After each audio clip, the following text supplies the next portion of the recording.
L'aube se levait sur le paisible village arabe de Kasr al-Nour, baignant le sable doré de lumière douce. Ce matin-là, les villageois se préparaient à célébrer le festival de la moisson, un moment de joie et de reconnaissance pour les bienfaits de la terre. Mais l'euphorie fut brutalement interrompue lorsque les cris de guerre mongols déchirèrent l'air. L'armée du redoutable général Nuyan, un conquérant impitoyable, avait envahi les terres, emportant tout sur son passage. Les soldats mongols, à cheval et armés jusqu'aux dents, déferlèrent sur le village avec une efficacité terrifiante. Les maisons furent incendiées, les hommes combattirent désespérément, et les femmes et enfants furent capturés ou tués.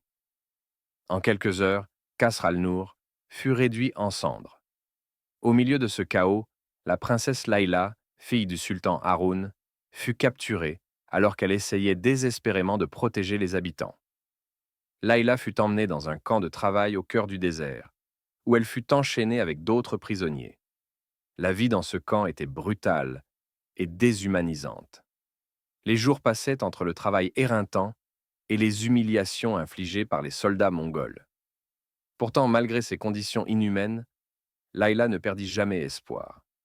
Son esprit acéré comme une lame était constamment en train de réfléchir à un plan pour retrouver sa liberté. Le général Nuyan, quant à lui, avait pris un intérêt particulier à Laïla.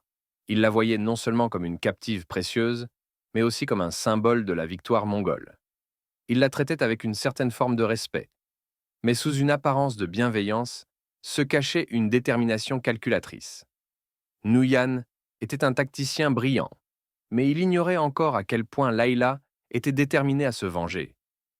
En parallèle, le sultan Haroun, dévasté par la perte de sa fille et la destruction de son royaume, se battait pour rassembler les survivants.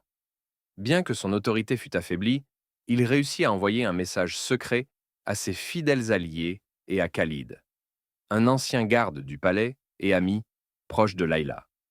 Khalid, ayant échappé à l'attaque, avait juré de retrouver la princesse et de libérer son village. Khalid, déguisé en soldat mongol, infiltra le camp où Laïla était emprisonnée. Lors d'une rencontre furtive, il parvint à transmettre des informations cruciales à Laïla. Le sultan était encore en vie et un groupe de résistants se formait dans les montagnes environnantes. Il promit de revenir avec de l'aide, mais Laïla devait d'abord survivre et préparer sa propre évasion. Laïla, utilisant ses compétences et son intelligence, commença à rassembler des alliés parmi les prisonniers. Elle se lia d'amitié avec des esclaves qui connaissaient les faiblesses du camp et des gardes. Ensemble, ils planifièrent une révolte.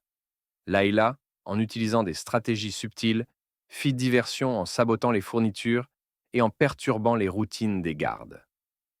Une nuit, lorsque les Mongols étaient particulièrement vulnérables, la révolte éclata.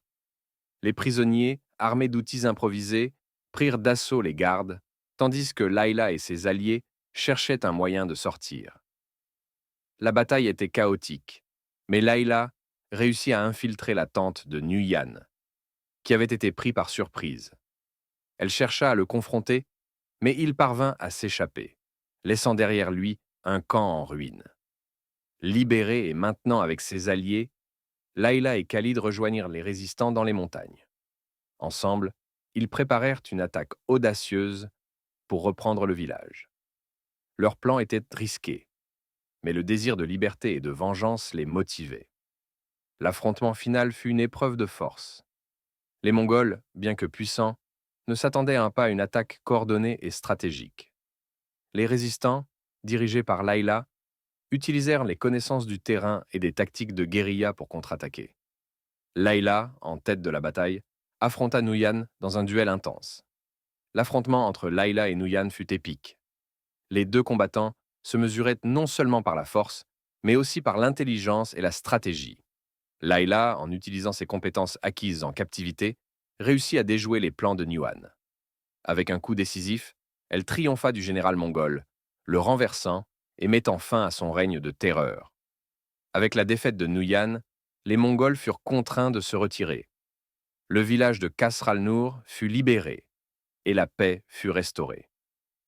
Laïla retrouva son père, le sultan Haroun, qui, bien que vieilli et affaibli, se réjouissait de voir sa fille vivante et victorieuse. La paix fut célébrée avec gratitude et humilité. Laïla, maintenant héroïne, était respectée non seulement pour son courage, mais aussi pour sa capacité à rassembler les cœurs brisés et à restaurer l'honneur de son peuple. Elle décida de reconstruire le village. L'histoire de Laïla devint une légende dans les annales de l'histoire arabe, une inspiration pour des générations futures.